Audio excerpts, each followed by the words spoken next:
যেন কালসাপ পুষেছিল স্পেন। স্পেনে খেলে স্পেনের থেকে বিশ্বকাপে সেই স্পেনের বুকেই ছুরি চালালেন ইয়াসিন বুনো, যাকে সতীর্থ থেকে সমর্থকরা আদর করে বুনো বলে ডাকেন।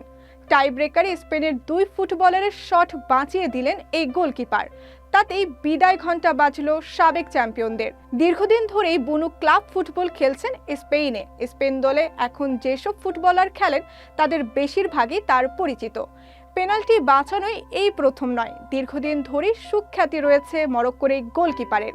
ফুটবল জীবনে এখন পর্যন্ত 50টি পেনাল্টির সামনে দাঁড়িয়েছেন তিনি, বাঁচিয়েছেন 13টি, অর্থাৎ 26% ক্ষেত্রে তিনি পেনাল্টি বাঁচিয়েছেন। মঙ্গলবার স্পেনের নামি দামি তারকারা পেনাল্টি নিতে এলেও তিনি ছিলেন অকুতোভয় আত্মবিশ্বাসী। দিনের শেষে তার হাতে আটকে গেল স্পেন। মরক্কোর হয়ে খেললেও বুনোর জন্ম কানাডার মন্ট্রিলে। খুব ছোটবেলাতেই তার পরিবার চলে আসেন মরক্কোয়।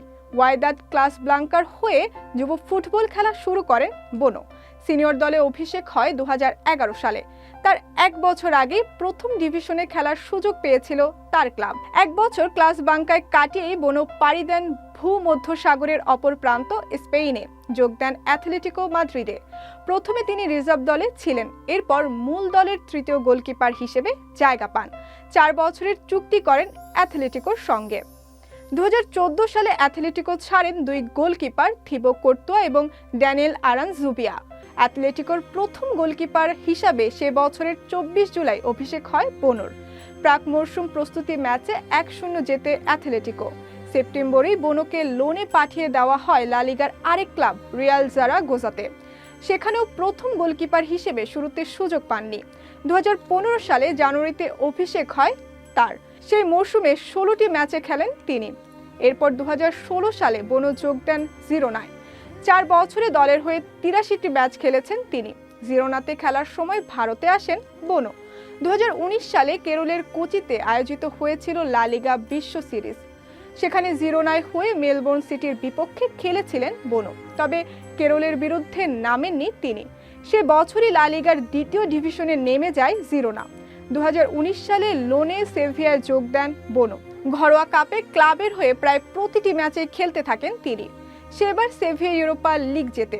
বুনোর পারফরমেন্স প্রশংসিত হয় কোয়ার্টার ফাইনালে।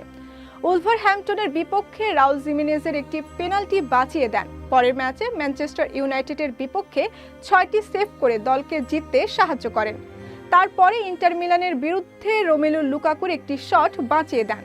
বছর দুয়েক আগে রিয়াল ভায়াদোলিদের একটি ম্যাচে গোল করেন বুনো। কানাডা বা মরক্কো, যে কোনো দেশের হয়ে খেলার অধিকার ছিল বুনোর, নেন মরক্কোকেই। 2012 অলিম্পিকে মরক্কোর অনূর্ধ্ব 23 দলে ছিলেন। গত বছর রাশিয়া বিশ্বকাপে মরক্কোর দলে ছিলেন বুনো, তবে খেলার সুযোগ পাননি। 2021 সালে আফ্রিকান কাপ অব নেশনসে বিতর্কে জড়ান বুনো। গোটা প্রতিযোগিতায় সংবাদ মাধ্যমের সঙ্গে কথা বলেন আরবি ভাষায়। স্পেনের ফুটবলাররা হয়তো সত্যি 1000টি পেনাল্টি মারার অনুশীলন করে নেমেছিলেন, তাতেও শেষ রক্ষা হলো না।